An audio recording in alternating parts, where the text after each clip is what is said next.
흐릿한 가로등 불빛만이 알파마 지구의 좁고 오래된 골목길을 간신히 비추는 저녁이었다. 72살의 주앙 페레이라는 낡은 아파트 창가에 홀로 앉아 저 멀리 어둠에 잠겨가는 태주강을 말없이 바라보고 있었다. 3년 전 평생의 동반자였던 아내 아멜리아가 병으로 세상을 떠난 후 그의 시간은 느리고 공허하게 흘러갔다. 아내가 아끼던 낡은 라디오에서는 파두 가수의 애절한 목소리가 흘러나와 텅 빈 방 안을 채웠다. 그 선율은 마치 주왕 자신의 깊은 외로움을 대변하는 듯했다. 인생이란 다 그런 것인가. 혼잣말처럼 중얼거리는 그의 목소리는 파두 선율에 묻혀 희미해졌다. 며칠 뒤 무료함을 견디다 못한 주왕은 손녀가 몇 달 전 가르쳐준 페이스북을 켰다. 젊은이들의 요란한 세상이라 여겼지만 가끔 손주들의 소식을 보는 재미는 있었다. 알 수도 있는 사람 목록을 무심히 넘기던 그의 시선이 한 프로필 사진에 멈췄다. 이사벨 로드리게스. 따뜻하고 지적인 미소를 머금은 매력적인 중년 여성이었다. 굽이치는 검은 머리칼, 햇살처럼 밝은 눈빛. 주왕은 자신도 모르게 잠시 숨을 멈췄다. 그때 화면 귀퉁이에 작은 알림이 떴다. 그녀에게서 온 친구 요청이었다. 그리고 곧이어 메시지가 도착했다. 안녕하세요, 주왕씨. 페이스북에서 우연히 당신의 프로필을 보았어요. 왠지 모르게 따뜻함이 느껴져서 이렇게 용기를 내봅니다. 저는 포르투갈에 뿌리를 둔 브라질 사람 이사벨라라고 해요. 혹시 우리가 친구가 될 수 있을까요? 주왕은 망설였다. 이런 식의 만남은 생소했다. 하지만 메시지에서 느껴지는 진심 어린 공손함, 그리고 무엇보다 사진 속 그녀의 미소가 그의 마음을 움직였다. 짧지만 정중하게 답장을 보냈다. 반갑습니다, 이사벨라 씨. 저야말로 영광입니다. 이사벨라는 즉각 반응했다. 그녀는 마치 오랜 친구처럼 다정하게 대화를 이어갔다.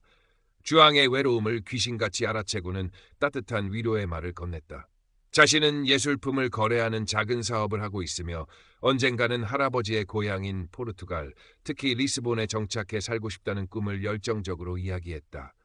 주왕은 까마득히 잊고 지냈던 설렘과 위로를 동시에 느꼈다. 그의 메마른 가슴에 작은 샘물이 솟아나는 듯했다. 이사벨라, 참 고운 이름이오. 그는 자신도 모르게 중얼거렸다. 이사벨라와의 대화는 주왕의 일상에 스며들었다. 매일 아침, 좋은 아침이에요. 나의 사랑스러운 주왕. 오늘 하루도 햇살처럼 빛나길 바라요. 라는 그녀의 메시지로 하루를 시작했다. 주왕은 마치 사춘기 소년처럼 그녀의 메시지를 기다리는 것이 하루 중 가장 큰 즐거움이 되었다. 이사벨라는 주왕의 건강을 살뜰히 챙겼고 그의 소소한 식사 메뉴나 산책일 풍경까지 궁금해하며 마치 오랜 연인처럼 다정하게 굴었다. 주왕은 자연스레 그녀에게 자신의 지난 삶, 아내 아멜리아와의 애틋했던 추억, 조선소에서 배를 수리하며 보냈던 젊은 날의 이야기들을 털어놓았다. 이사벨라는 그의 이야기에 깊이 공감하며 때로는 함께 웃고 때로는 함께 안타까워했다. 주왕, 당신처럼 멋진 분을 왜 이제야 만났을까요? 이건 분명 신이 내려주신 운명이에요. 그녀의 달콤한 속삭임은 주왕의 마음을 더욱 깊숙이 파고들었다. 어느 날 이사벨라는 우리의 대화가 다른 사람들에게 공개되는 것이 조금 신경 쓰여요. 더 은밀하고 깊은 이야기를 나누고 싶은데 혹시 보안 메신저 앱을 사용해보는 건 어때요? 라고 조심스럽게 제안했다. 주왕에게 스마트폰 앱은 여전히 낯설고 어려운 존재였지만 그녀와의 더 깊은 관계를 위해서라면 무엇이든 할 수 있을 것 같았다. 그는 손녀에게 물어 어렵사리 메신저 앱을 설치했고 그날부터 두 사람의 대화는 더욱 내밀해졌다. 이사벨라는 아름다운 풍경 사진과 함께 자신의 일상을 공유했고 때로는 감미로운 목소리로 녹음한 짧은 노래를 보내오기도 했다. 주왕은 그녀가 보내온 사진 속 풍경을 보며 언젠가 그녀와 함께 리스본의 거리를 거닐고 태주 강변에서 노을을 바라보는 모습을 상상하곤 했다. 시간이 흐를수록 주왕은 이사벨라에게 감정적으로 깊이 의존하게 되었다. 그녀는 그의 삶의 유일한 빛이자 희망처럼 느껴졌다. 아내를 잃은 후 처음으로 느끼는 강렬한 감정이었다. 그는 이사벨라가 진짜 자신의 앞에 나타나 주기를, 그래서 남은 생을 그녀와 함께 보낼 수 있기를 간절히 바랐다. 그의 낡은 아파트는 더 이상 외롭고 쓸쓸한 공간이 아니었다. 이사벨라의 존재만으로도 충분히 따뜻하고 희망찬 곳으로 변해가고 있었다. 그러던 어느 날 이사벨라에게서 평소와 다른 다급한 메시지가 도착했다. 주앙, 내 사랑. 정말 미안하지만 당신에게 부탁할 것이 있어요. 제가 브라질에서 후원하고 있는 작은 인도주의적 사업체 아마존 오지 마을 아이들을 위한 작은 학교 운영에 갑작스러운 문제가 생겼어요. 긴급하게 자금이 필요한데 하필이면 브라질 은행 시스템 오류로 며칠간 제 계좌에서 자금 인출이 막혀버렸지 뭐예요. 정말 당혹스럽고 막막해요. 그녀의 메시지에는 당혹감과 절망감이 가득 묻어났다. 혹시 아주 소액이라도 괜찮으니 약 200유로 정도만 도와줄 수 있을까요? 문제가 해결되는 대로 바로 갚을게요. 당신에게 이런 부탁을 하게 되어 정말 면목이 없어요. 주앙은 당황했다. 평생 남에게 돈을 빌려본 적도 쉽게 남에게 돈을 빌려준 적도 없는 그였다. 더구나 얼굴도 한번 보지 못한 사람에게 돈을 보내는 것은 상상도 할 수 없는 일이었다.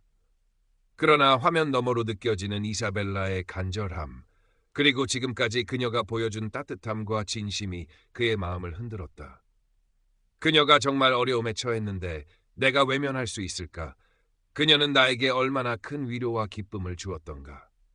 주앙은 깊은 갈등에 휩싸였다. 며칠을 고민하던 그는 결국 이웃이자 오랜 친구인 마누엘에게 조심스럽게 도움을 청했다. 마누엘은 은퇴한 어부로 주앙보다는 세상 물정에 조금 더 밝았다. 주앙은 이사벨라와의 관계에 대해서는 자세히 말하지 않고 단지 브라질에 있는 지인이 급한 사정으로 도움이 필요하다고만 둘러댔다. 마누엘은 미심쩍은 표정을 지으면서도 주앙의 간곡한 부탁에 못 이겨 온라인 송금 방법을 가르쳐 주었고 주앙은 떨리는 손으로 이사벨라가 알려준 계좌로 200유로를 송금했다. 돈을 보내자마자 이사벨라에게서 눈물 이모티콘과 함께 장문의 감사 메시지가 도착했다. 오, 주앙, 당신은 정말 나의 천사예요. 이 은혜를 어떻게 다 갚아야 할지 당신 덕분에 아이들이 다시 웃을 수 있게 되었어요. 정말 고마워요, 내 사랑. 당신은 내 삶의 가장 큰 축복이에요. 그녀의 과장된 감사 표시에 주앙은 오히려 민망함을 느꼈지만 동시에 누군가에게 필요한 존재가 되었다는 사실에 뿌듯함과 안도감을 느꼈다. 그 작은 도움으로 인해 이사벨라와의 관계가 더욱 돈독해진 것 같았다. 그날 이후 이사벨라의 금전 요구는 교묘하게 이어졌다. 처음에는 아픈 조카의 병원비가 조금 부족해서 그런데 사업에 필요한 물품이 세관에 묶였는데 약간의 통관 자금만 있으면 해결될 것 같아요. 와 같이 비교적 소액을 그리고 그럴듯한 이유를 대며 부탁했다. 주앙은 그때마다 망설였지만 이사벨라의 애원과 이번이 정말 마지막이에요. 이 문제만 해결되면 당신에게 달려갈 수 있어요라는 달콤한 약속에 넘어가곤 했다. 요구하는 액수는 점점 커져 그의 빠듯한 연금으로는 감당하기 어려운 수준에 이르렀다. 주앙은 아내 아멜리아가 남긴 얼마 안 되는 유품 중 일부를 몰래 팔기도 하고 수십 년간 벽장 깊숙이 숨겨두었던 비상금을 꺼내 송금하기도 했다. 돈이 빠져나갈수록 그의 마음 한구석에는 불안감이 쌓여갔지만 이사벨라를 향한 맹목적인 믿음은 그 불안감을 덮어버리곤 했다.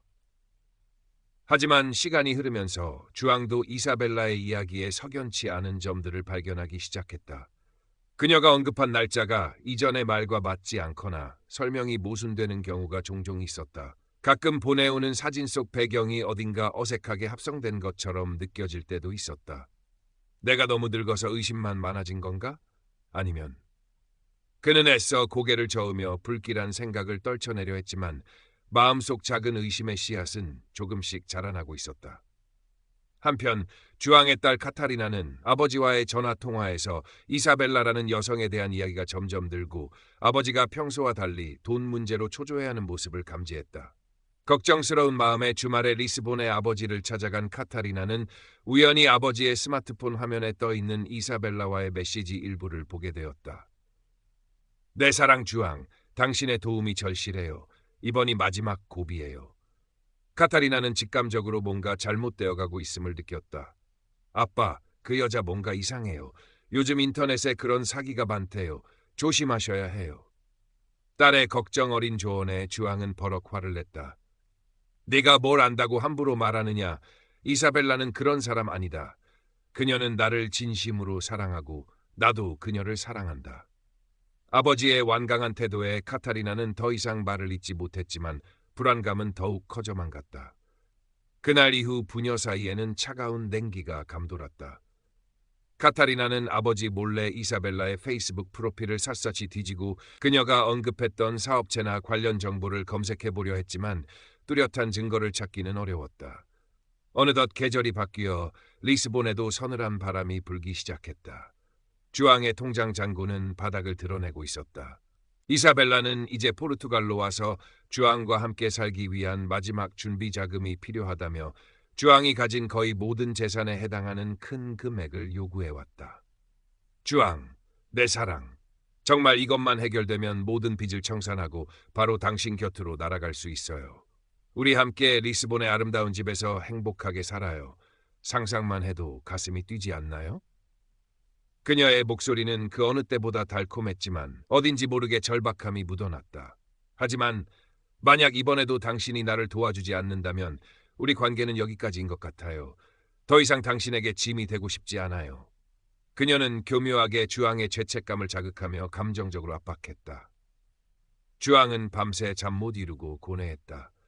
이사벨라를 향한 깊은 믿음과 사랑, 그녀와 함께할 황혼의 꿈, 그리고 딸 카타리나의 걱정 어린 얼굴과 마음속 깊은 곳에서 끊임없이 고개를 드는 의심 사이에서 갈팡질팡했다. 만약 이사벨라의 말이 모두 사실이라면 이것은 그의 마지막 기회였다. 하지만 만약 모든 것이 거짓이라면 그는 상상조차 하기 싫었다. 평생을 성실하게 살아온 그에게 남은 것은 이제 얼마 되지 않는 퇴직금과 낡은 아파트뿐이었다. 이것마저 잃게 된다면 그는 정말 아무것도 남지 않게 될 터였다. 떨리는 마음으로 그는 이사벨라에게 메시지를 보냈다. 이사벨라, 당신의 얼굴을 보면서 이야기하고 싶소. 우리 영상통화를 할 수 있겠소? 그것은 그의 마지막 확인이자 간절한 바람이었다. 그녀의 얼굴을 직접 보고 목소리를 들으면 이 모든 불안과 의심이 눈 녹듯 사라질 것이라고 믿고 싶었다. 이사벨라의 답장은 금방 도착했다. 오, 주앙. 물론이죠. 나도 당신 얼굴이 너무 보고 싶어요. 하지만 이런 어쩌죠? 지금 제 휴대폰 카메라가 갑자기 고장이 났어요. 인터넷 연결 상태도 너무 안 좋고요. 정말 미안해요, 자기. 조금만 기다려줄 수 있겠어요? 최대한 빨리 고쳐볼게요. 그녀의 변명은 너무나도 그럴싸했지만 주앙의 불안감은 극에 달했다. 심장이 불안하게 뛰기 시작했다. 한편 아버지의 불안한 모습을 더 이상 지켜볼 수 없었던 카타리나는 밤새도록 이사벨라의 페이스북 프로필과 그녀가 과거에 언급했던 단서들을 집요하게 추적했다. 그녀는 이사벨라 로드리게스라는 이름과 그녀가 말했던 아마존 아동 교육 지원 사업 등의 키워드로 구글과 각종 소셜미디어를 샅샅이 뒤졌다. 몇 시간의 사투 끝에 카타리나는 결정적인 단서를 찾아냈다. 이사벨라가 주앙에게 제가 직접 참여했던 봉사활동 현장이에요 라며 보내왔던 감동적인 사진 한 장. 그 사진은 사실 몇 년 전 브라질의 한 유명 자선사업가의 개인 블로그에 올라왔던 사진과 정확히 일치했다. 사진 속 인물들은 이사벨라와 아무런 관련이 없는 사람들이었다. 심지어 이사벨라가 제가 직접 그린 그림이에요. 당신을 생각하며 그렸답니다 라며 보내왔던 아름다운 풍경화 역시 어느 무명 화가의 온라인 갤러리에서 쉽게 찾아볼 수 있는 작품이었다. 모든 것이 거짓이었다. 교묘하게 짜깁기된 가짜 인생이었다. 카타리나는 떨리는 손으로 증거들을 캡처했다. 심장이 분노와 슬픔으로 격렬하게 뛰었다. 아버지가 얼마나 큰 상처를 받을지 생각하니 눈앞이 캄캄했지만 더 이상 이 기만을 방치할 수는 없었다. 그녀는 곧장 아버지의 집으로 달려갔다. 아빠, 이것 좀 보세요. 제발 정신 차리세요. 카타리나는 울먹이며 스마트폰 화면을 주앙에게 내밀었다.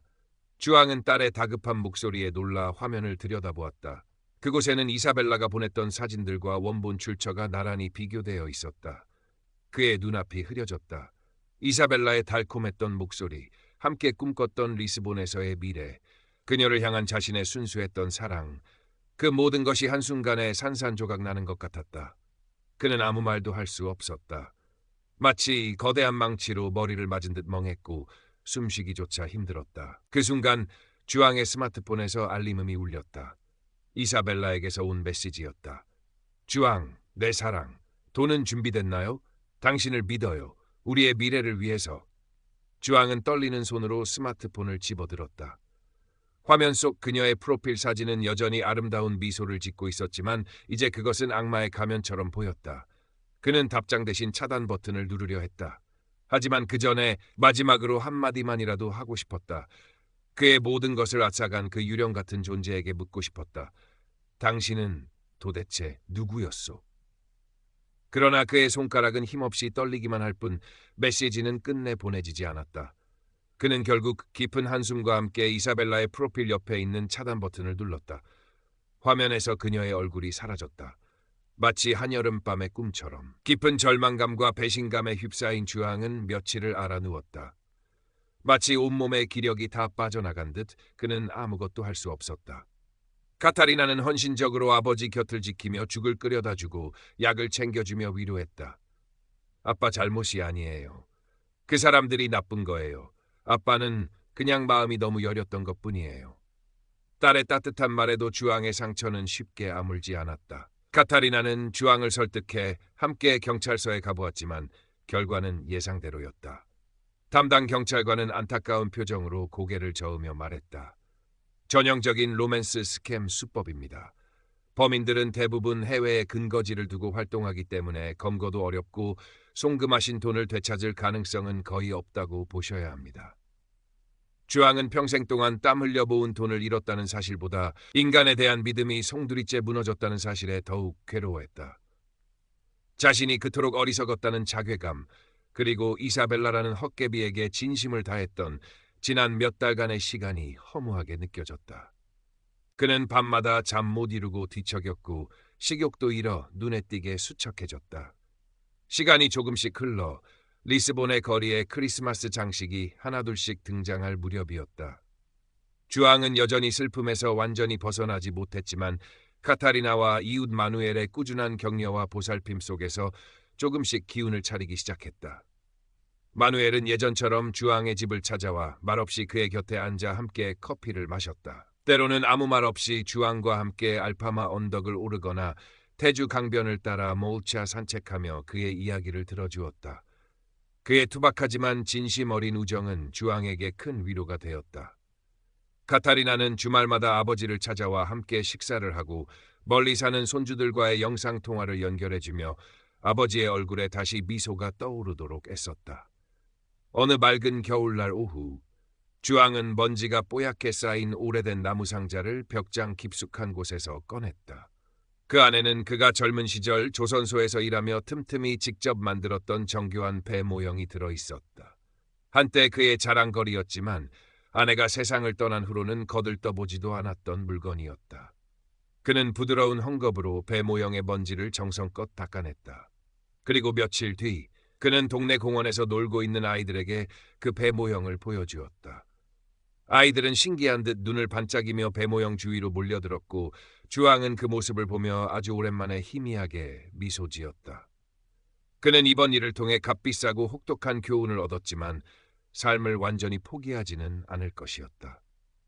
아직 그에게는 소중한 가족과 친구, 그리고 작은 기쁨을 나눌 수 있는 이웃들이 남아있었다. 마지막 장면. 계절은 다시 바뀌어 봄 기운이 완연한 어느 날 오후, 주앙은 여느 때처럼 자신의 낡은 아파트 창가에 앉아 태주강을 바라보고 있었다.